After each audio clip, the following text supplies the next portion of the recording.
SBM Live, subscribe, we speaking boxing. SBM Live, subscribe, we speaking boxing. SBM Live, subscribe, we speaking boxing.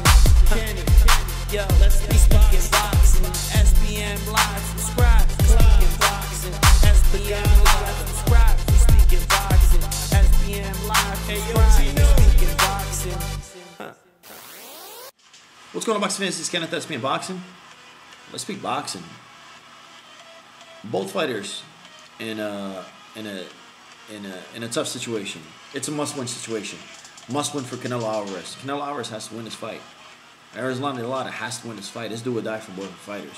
It's going to be a huge showdown between both fighters, and I'm glad this fight is happening. There's the showdown between both fighters. Erislandy Lara, 19-1-2, 12 KOs. Saul Canelo Alvarez, 43-1, with 31 KOs.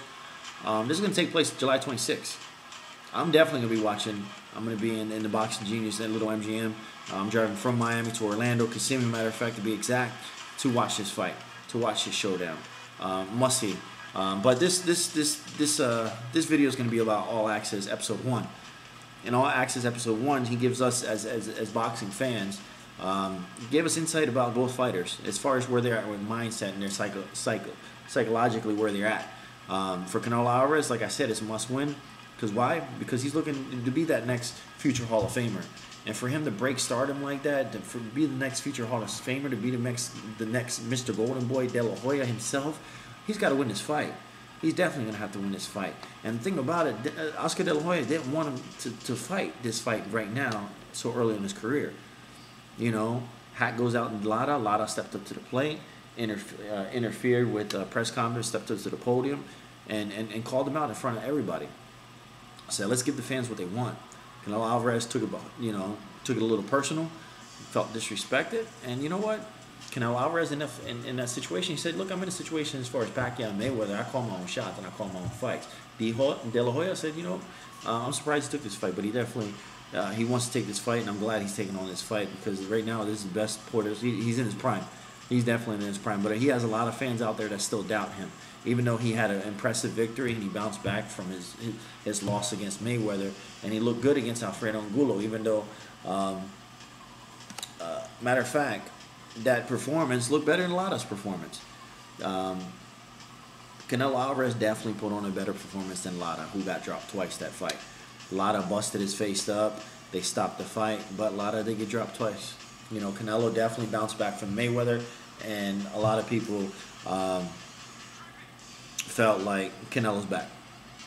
Was definitely impressed, but you know, I'm more impressed with Lara's victory. Why? Because that's just my insight. You know, I always think that I see the advantage to come in second to a fight after a fighter loss, following a loss. You know, it's harder to come in the first time. You know, it's harder to fight someone that's undefeated. It's harder to fight someone that's already champion. So, you know, but I'll talk about that some other times, because I'll mention a couple of fighters that typically do that. But anyways, losing to Mayweather definitely altered Canelo Alvarez's career a bit.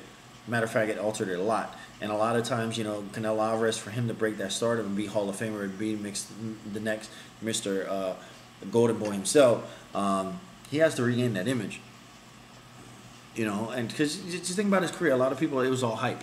A lot of people thought that Canelo Alvarez was all hype. He's more of a model than a fighter. But he finally got into the ring against the pound-for-round champ. He finally got into the ring to shut everybody up. And what did he do? He failed. He failed really bad. Even the Boxing Genius was just like, holy shit! I didn't even realize that Canelo Alvarez got worked like that. And it's, you know, and coming into this fight, Canelo don't even want Lara's WBA 154 belt, because the belt that he really wants is held by, you know, the WBA super welter or junior middleweight champion himself, Floyd Mayweather Jr., who beat him. This was last September in the MGM Grand, so you guys didn't watch that fight. You definitely have to watch that fight. But anyways, it wasn't so much how he lost. Just the whole entire fight, Canelo looked completely lost. He got outworked, he got out-jabbed, he got outboxed cleanly. Canelo looked completely lost in the corner, he looked completely lost in the ring, and he didn't make the necessary adjustments whatsoever. And looking at the vision itself, he came back and took on Alfredo Angulo, completely dominated Alfredo Angulo. Now he's looking to regain it and fight one of the best fighters in the junior middleweight division, because right now Lara's considered the fourth. You know, he's behind Mayweather himself, Miguel Cotto, and he's Canelo, and then you have Lara. So that's definitely a great showdown to have. But all in all, if Canelo can't beat Lara, he's not going to be someone. He's not going to be seen as someone to be famous by winning fights. Just more of a, you know, by his looks, and that's it. But all in all, both fighters have a lot on the line and a lot to prove. It's all or nothing for Lara. I respect the fact that he took, you know, he took the time to step up and say, you know what, if I sit back and don't say anything whatsoever, this fight's not going to happen. They're going to cherry pick, and they're going to duck and dodge me. You know what, I'm going to step up to the plate, and I got to sell this fight. I got to make this happen. And you know what, it actually did. It got underneath Canelo Alvarez's skin, and it bothered him. And he stated it in the All Access episode. But, you know, Lara's been through a lot. He had a rough journey. All Access gives us insight in that journey itself.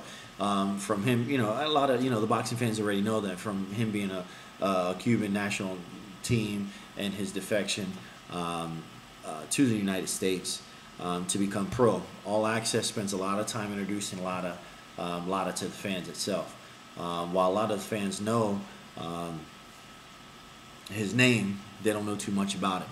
You know, they know Canelo Alvarez, though. They definitely know Canelo Alvarez. Canelo Alvarez right now is a household name. Everybody knows Canelo Alvarez.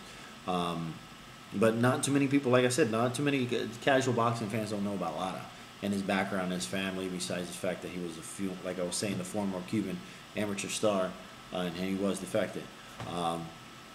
So it was interesting coming into watching All Access to find out a little bit more things about him. But all in all, it was a good episode, and it's definitely going to be a good fight. This is a hard fight to call, though. It's definitely a hard fight to call and a hard fight to predict. I consider it 50-50. Stylistically, both styles clash, and it's going to be interesting how they make the proper adjustment coming into the fight. The Canelo Lara fight will definitely take place at catch weight at 155. So technically, it's going to be a middleweight belt and not a junior middleweight. Canelo has the same thing planned. He had the same thing planned his last pay-per-view fight at Alfredo Angulo, when he came in at 155. Canelo had actually rehydrated all the way to 175, which is light heavyweight, the night of the fight. Despite all that, him coming out at 175, he plans to stay at 155. He's not going to come up whatsoever. He feels like he's solid there. That's where he's going to make his career. But that shit is crazy, being able to come up to 155, 170 fight the night of the fight. That means you can fight Triple G.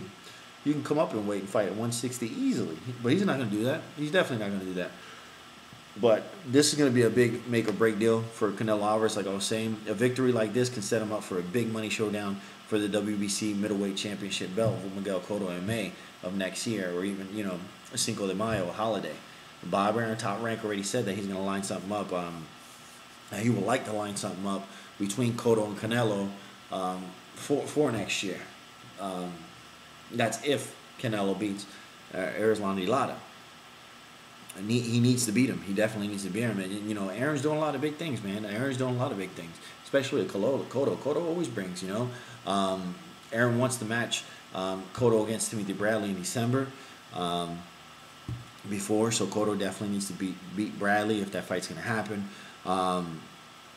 And it's going to be a good fight, you know, and it's going to be a good fight for Cotto.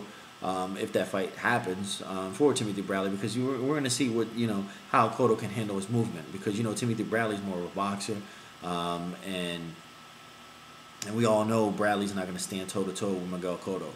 He's definitely not going to stand toe-to-toe with Miguel Cotto, so it's going to be a good fight for Miguel Cotto. So Cotto comes out victorious on that. Canelo comes out victorious on Lara. The showdown, Cinco de Mayo, hands down, that's going to be Cotto-Canelo is going to be a hell of a fight. But anyways, guys, this is Kenneth, SBM Boxing. Showtime Expo episode 1. You gotta catch it. You definitely gotta catch it. I'm excited. I can't wait to see episode 2. Go ahead and friend request, subscribe. Have a good one.